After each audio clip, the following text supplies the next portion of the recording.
ओइजा board planchette के उपयोग के सभी नियम, वैज्ञानिक और सटीक दृष्टिकोण से ओइजा बोर्ड का उपयोग आत्माओं से संपर्क साधने के लिए किया जाता है, लेकिन इसे अत्यधिक सावधानी और सही तरीकों से किया जाना चाहिए। यहाँ ओइजा बोर्ड का पेशेवर और सुरक्षित उपयोग करने के लिए सभी नियम दिए गए हैं। 1. समय और स्थान। रात 3 बजे का समय सबसे प्रभावी माना जाता है आत्माओं से संपर्क साधने के लिए। इस समय को आत्माओं का समय माना जाता है। ओइजा बोर्ड का उपयोग श्मशान घाट या कब्रिस्तान में करने से परिणाम अधिक शक्तिशाली हो सकते हैं, लेकिन यह बहुत ही जोखिम भरा होता है, इसलिए यह स्थान केवल अनुभवी तांत्रिकों के लिए ही उपयुक्त है। 2. सही वातावरण तैयार करना।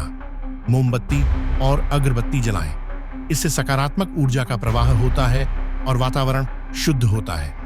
अत्तर, इत्र का उपयोग करें ताकि ध्यान केंद्रित रहे और ऊर्जा स्थिर बनी रहे। ओइजा बोर्ड को किसी सुरक्षित स्थान पर रखें जहां आसपास कोई व्यवधान न हो।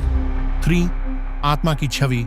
जिस आत्मा से संपर्क करना है उसकी तस्वीर पास रखें, इससे आत्मा को बुलाने में सहायता मिलती है। 4. सुरक्षा कवच। घर की सुरक्षा के लिए मंत्रों का उच्चारण करें और प्रोटेक्शन सर्कल बनाएं ताकि बुरी आत्माएं पास न आ सकें। 5.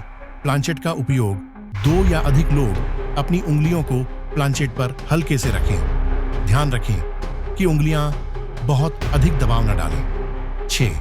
सही आत्मा का आह्वान। सिर्फ अच्छी आत्माओं को बुलाने की कोशिश करें।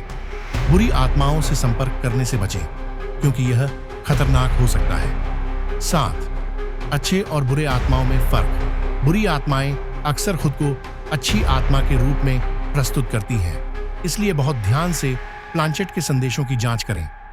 एक आत्मा को बुलाने पर कभी-कभी दूसरी आत्मा आ सकती है जो भ्रम पैदा कर सकती है। 8. बुरी आत्मा आने पर खतरे।